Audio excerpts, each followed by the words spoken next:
Hey guys, Tito James here once again taking awesome out of the box. Now, I think Leia and I have been pretty transparent about our slight bias when it comes to Samsung smartphones.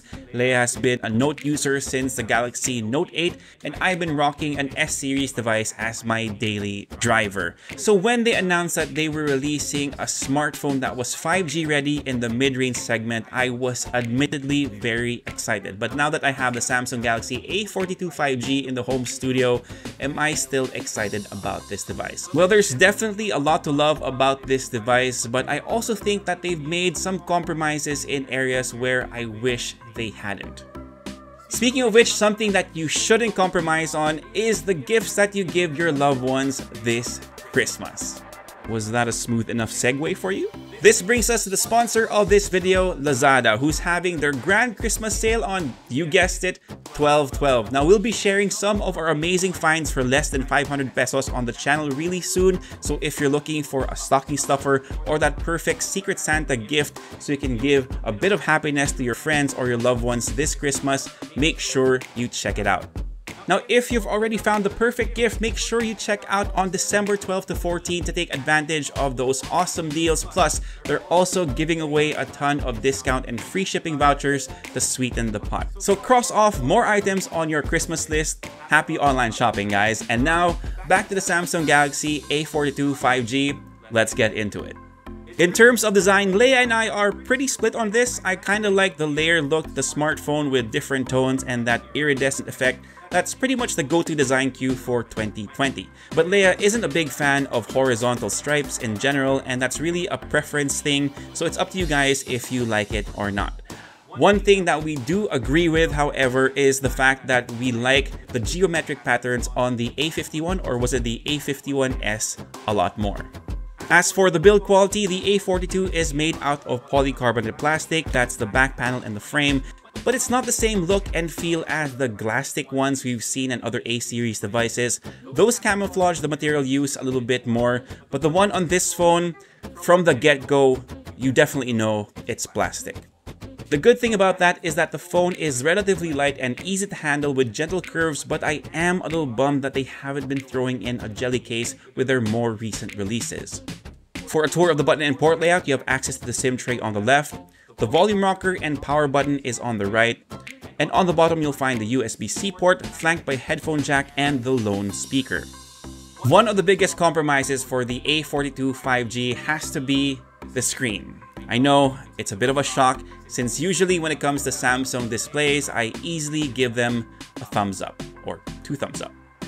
I mean, it's still a great size at 6.6 inches and you're still getting a Super AMOLED panel that you know I absolutely love because of the deep blacks it produces, but sadly, it's only at HD plus resolution, which is kind of hard to let slide given the price point of this phone.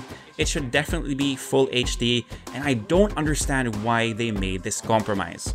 Don't get me wrong, the overall picture quality is still great, but the pixel density definitely takes a hit on this one. And if you're looking to get into the higher refresh rate displays, well, you're pretty much out of luck with this one too. Of course, with the AMOLED panel, you get access to an in-display fingerprint scanner and the option for an always-on display, but it's just hard to move on from the fact that the screen is at HD+. Thankfully, the A42 5G is armed with a pretty sweet processing package that features a Qualcomm Snapdragon 750G processor, 4GB of RAM, and 128GB of expandable storage. Up to 1TB. I don't know what you keep on your smartphones and what you download to get to 1TB, but the option is there if you need it. It definitely has more than enough number crunching capabilities to handle your day-to-day tasks, and you might even see better performance in terms of gaming on this smartphone since it doesn't have to push as many pixels. Plus, it really does hold its own against some of its competition in the market. Of course, the 750G also gives you access to the 5G network, so when it's up and running in the areas that you move in, you can kind of future-proof yourself in that regard, but if 5G is already in your area, well, lucky you. Keeping the lights on for the A42 5G is a 5000 mAh battery. Now usually this would be enough to last at least a day and a half with how I use devices, but since the display is at HD+, this might last a bit longer.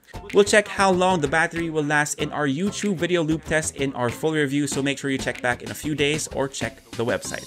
Unfortunately, another area where I feel that they compromise too much is with the charging speeds of this phone, which is pegged at 15 watts. Now, I wasn't really expecting something crazy like 65 watts or even 33 watts, but maybe something along the 25 watts that they offer on their other smartphones.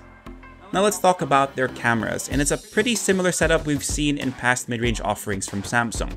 You've got a 48 megapixel main camera at an aperture of f1.8, an 8 megapixel ultra-wide, a 5 megapixel macro camera, and another 5 megapixel depth sensor. For selfies, you're getting a 20 megapixel front camera, and unfortunately, it's a fixed focus lens, so if you're getting this phone and you love taking pictures of yourself, take some safety shots. Anyway, here are a couple of sample photos we've taken so far.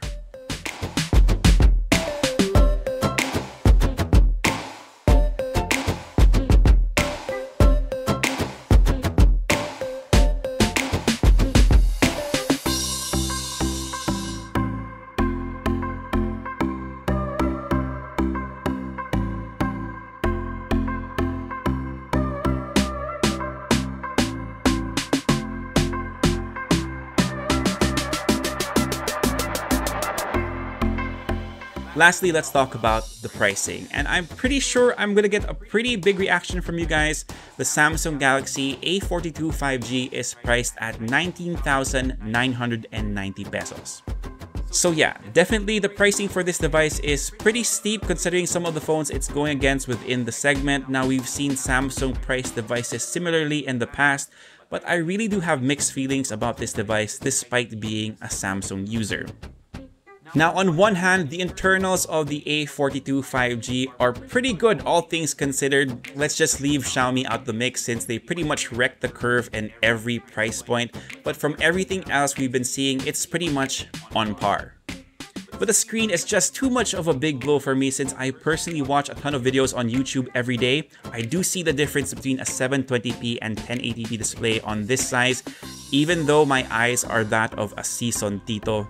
That and the slower charging times combined with the steeper price tag might be too much of a compromise for me.